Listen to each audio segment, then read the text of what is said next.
வணக்கம் நேயர்களே. ஒரு படத்தை எந்த நேரத்துல ரிலீஸ் செய்ய வேண்டும் என்று சினிமாக்காரங்களுக்கு நல்லாவே தெரியும். அதிலும் குறிப்பா பண்டிகை கால விடுமுறைகளோ அல்லது 2-3 நாட்கள் சேர்ந்தபடி விடுமுறை வந்தாலோ உடனே அதை மையமா வச்சு படத்தை ரிலீஸ் பண்ணிடுவாங்க. இது ஹாலிவுட்ல தொடங்கி பாலிவுட், ஹாலிவுட் வர தற்போது இதே நிலைமை தான் வந்துட்டு இருக்கு. அதிலும் ஒரு படம் மிகுந்த எதிர்பார்ப்பை உண்டாக்கி நீண்ட நாட்களாக வெளிவராம இருந்துச்சு அப்படின்னா அந்த படம் ரிலீஸ் ஆகும்போது ஹிட் ஆயிரும் அப்படின்ற நம்பிக்கை தற்போது பரவிட்டு வருது. அப்படித்தான் இப்போது தமிழ் சினிமாவில் ரிலீஸுக்கு தயாரா நிறைய படங்கள் காத்துட்டு இருக்கு.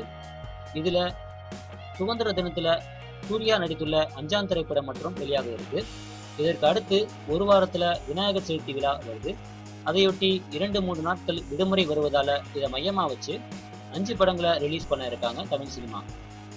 இதுல கார்த்தி நடித்துள்ள மெட்ராஸ், ஜெயம் ரவி நடித்துள்ள பூலோகம், அதர்வா நடித்துள்ள இரும்பு குதிரை, விஜய் ஆண்டனி அவர்கள் நடித்துள்ள சலீம் மற்றும் பார்த்திபன் புதுமுகங்களை வச்சு இயக்கியுள்ள படமான கதை, திரைக்கதை, வசனம், இயக்கம் உள்ளிட்ட 5 படங்கள் விநாயகர் சதுர்த்தியை மையமா வச்சு ரிலீஸ் ஆக காத்திருக்கு. தெரிந்தவர்களே, மீண்டும் ஒரு சினிமா செய்திகளுடன் உங்களை சந்திக்கிறேன். நன்றி, வணக்கம்.